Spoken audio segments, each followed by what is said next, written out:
Good evening and a very warm welcome to yet another edition of the UTI Swatantra Facebook Live. I'm Nikhil Ananda, standing in for Govindraj Etiraj, who is traveling today. Well, we have a very interesting subject to thrash out in the discussion today, something that I'm sure a lot of the shopaholics out there will be very engaged with. And we're going to be talking about whether spending really is the new investing. And to do that, we have two very special guests here in the studio. We have Mr. PR Dilip, who is the founder at Impetus Wealth Management, and also joining us here in the studio. Thank you so much for coming by. And before we begin the discussion, I just want to ask you to briefly introduce yourselves and perhaps tell our viewers about the nature of the work that you do at your company. So if I can start with you, Dilip. Yeah, thank you for this opportunity. Impetus Wealth Management is a SEBI-registered portfolio management company. We have our own PMS, equity PMS, and we have been in wealth management profession since last 25 years. Impetus was floated in 1994. Okay. So we have clients across the world, and we have a comprehensive wealth management approach. All right, wonderful. So I'm, sure you're going to give us a lot of insights into this discussion.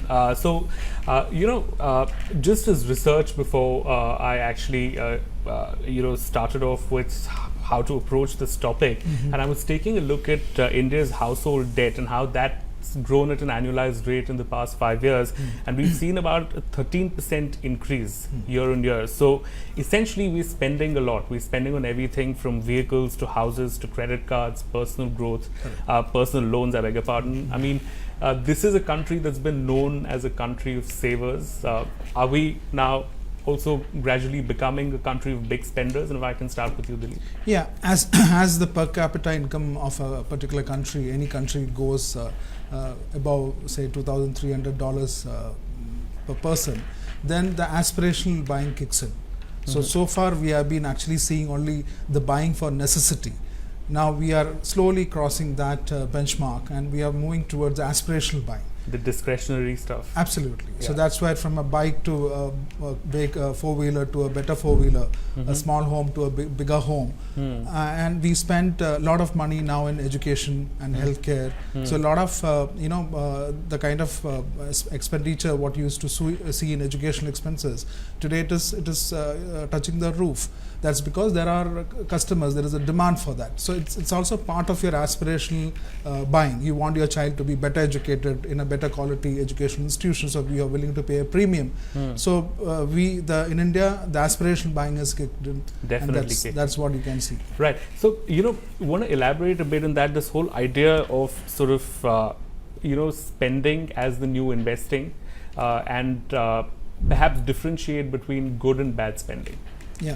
We have been, if you look at India as a society, whenever we had a feel-good factor, okay, we did splurge, okay, but that splurging was basically that money, that surplus what you had, because of the feel-good factor. When you bought something, it was essentially a precious metal, either silver or gold.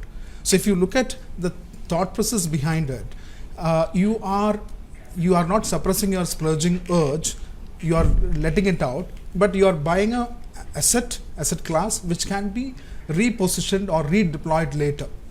So that was a theme, and that is why in India today, if you see the World Gold Council report published in March, our household gold holding is around 25,000 tons, whereas Reserve Bank of India's gold is around 607 tons of gold only. But the household is holding 25,000 tons of gold. How did we accumulate so much of gold? Is essentially because we used to splurge, but that splurging was a very calculated splurging. But do you have like a thumb rule, let's say, for how much somebody should invest for every 1 rupee that they spend?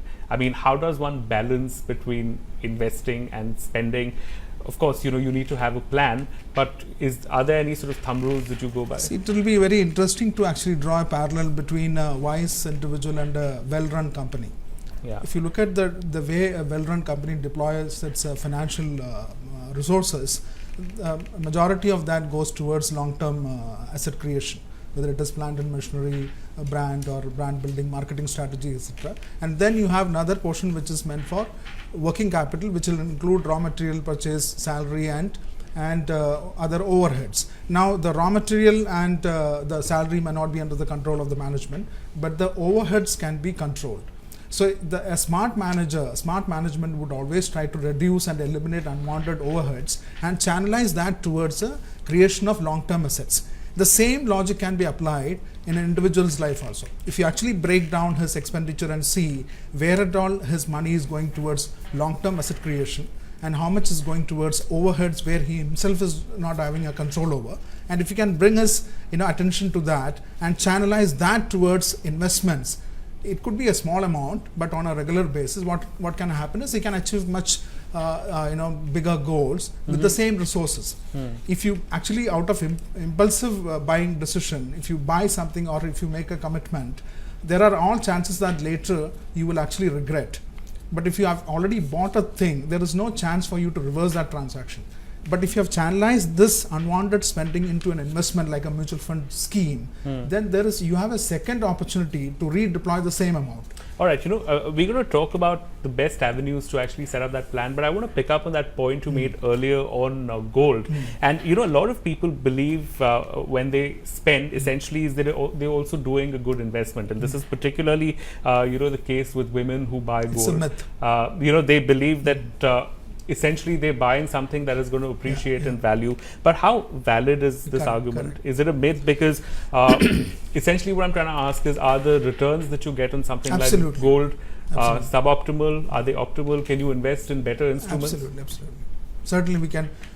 See, gold, if you look at the last 15 or 20 years horizon, gold has been a submissile, has been giving a submissile return only. It is not even beating the inflation. Whereas you have lot of other opportunities today through mutual fund platform where you can actually beat inflation and get a reasonable return also. So that myth is a habit because we do not have too many options. Right. So it's more of a culture rather than a investment decision. Okay, so let's pick up on some of the live questions that we're getting on Facebook, and this is Badla Shekhar who's asking, can mutual fund investments help me repay my home loan? Please give me some tips. Yeah, mutual fund, one is that there is two aspects here. One is the cost of your fund. What price, what cost have you borrowed that money? What is the home loan interest rate? Second is at what rate your investment are growing. Okay, suppose your investments are growing at a much higher rate than the housing loan cost, then I would suggest that you should actually continue with the loan and go for SWP from the investment to make good for that EMI, whatever is the EMI he might be actually incurring. He can plan it in that manner instead of just knocking off the entire investment and paying upfront. He should actually manage, because the cost of fund here is lower and the growth of his investments are much higher. So he should actually utilize the system called SWP, systematic withdrawal plans, and pay the EMI plan, make a plan for paying the EMI. Right. Apart from mutual funds, of which we've spoken about quite a bit, tell us about some of the other avenues where people can actually beat inflation and get high returns, which then they can actually use to spend on whatever they wish to. I mean, index funds or hybrid funds, because we also have a question related to this. Sunil Kumar asking whether index funds are good for retirement planning. So if you can sort of club index funds or other ETFs, whatever you're talking about, it's all part of this entire gamut of mutual fund schemes. Now if your goal is your low goal, like a retirement is very far away, then it is better you can have an aggressive hybrid fund where you give an opportunity for your entire investments to grow much faster. At the same time, you have the benefit of balancing it with a portion of debt in that. So for retirement, aggressive hybrid fund would be better if you have at least 10 years or more. And you can, the other ETFs, whether it is index based ETFs or any other ETFs, they are actually relatively much less expensive. They are much more efficient, and there is a balancing which is happening automatically, because the composition keeps changing as per the composition of the Sensex or Nifty. So there you are getting an indirect exposure to the overall economic growth of the country. So if you anticipate India to grow at around 7% in the next 10 years, then certainly this kind of ETFs can actually give you that kind of returns, which will certainly beat the inflation as well. Do you agree with that? The fact that the youngsters are more financially savvy, that they believe that it's important to start young, so that you get compounding returns. You can actually benefit from time, which is very essential when it comes to mutual fund investing. Or are you still seeing people delaying investing, and this sort of general sort of trend among youngsters saying, okay, till I turn 30, I'm going to spend, and then I can think of investing? Two major changes between, or the difference between the earlier generation who are say born in 1960s and 70s and people who are born post 2000 or 19 millennials. Yeah. The major difference is the people earlier generation had an attachment towards their fixed assets. When you bought your home, you had a puja. When you bought your first TV, you broke a coconut. When you bought a car, you had a celebration. Today's generation are not attached to any physical assets. They believe in leasing. Okay, this is Uber's and Ola's time. It's terrible news for the real estate industry. Absolutely. So, and they don't want to own property. They want to live on a seashore. After 6 months, maybe a mountain. So there is no attachment.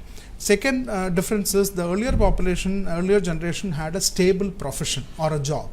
When you get into a job, then you work for 30-35 years and retire. So you could plan your life properly. But today's generation, by the time they are 40, they would have changed at least 4 jobs and 2 industries. So there is too much of volatility in the profession in today's generation, and they are more conscious and cautious about it. Mm-hmm. The earlier generation could actually afford to plan very slowly, but today's generation cannot afford to block even money. Earlier generation could actually buy a home and decide that I will pay 50,000 EMI for next 20 years. Mm-hmm. Today's generation is not in a position to make such a commitment. So he doesn't believe in blocking too much of money, whether it is a leverage money against his future earning or whatever resources he's got. He wants liquidity. So basically what you guys are essentially trying to say is that Indians are both spending and investing, and that the two are not necessarily at odds with each other. Absolutely. Okay, we just take one more question that that came to us from email, and this is Amit Sharma, who's asked, who said he wants to go to New Zealand for his next holiday with his family. How can I invest for next year's holiday? So he has a goal and he wants to plan for it. Yeah, his goal is not a very long-term goal. Yeah, so, it's a one-year horizon. So it is better that he invest in conservative products, conservative financial products, like a conservative like hybrid FD? fund. No, mutual fund itself gives you enough and more opportunities. You have short duration funds, which will be very suitable for him. Because it is only 1.5 years time horizon he has. He should certainly not go into aggressive assets. Okay, last question to both of you. The 3 do's and don'ts when it comes to both investing and spending. So that should set up our viewers for the next few days till we host the show again. Yeah, I would just give an example. If you have decided to travel from Mumbai to Delhi, so you have already decided what is your destination, then choose the vehicle, whether you want to fly, which is more expensive, or you want to take a Rajdhani train or a road. Suppose you have chosen train as a mode of travel, then buy a ticket, get into the train, then don't run inside the train. By running inside the train, you are not going to reach faster than the Rajdhani in Delhi. So having decided what is your destination, what are your goals, having chosen an investment vehicle prudently, then you should stick to it. You should not take too many decisions just because there is a bad patch. Okay. Because you have handed over the money to a set of professionals who are doing their job well. There are very good asset allocation funds, mutual fund schemes, where the fund manager himself takes decision based on the valuation of the market, which can actually mitigate most of the market-driven risk. So having decided which vehicle, having decided what is your destination and time horizon, stick to your investment and review periodically. Okay. Yeah. Okay.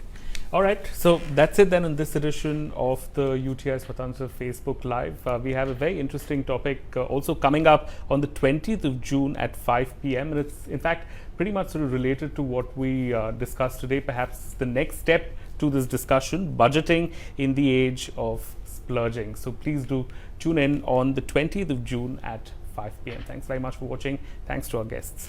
Thank you.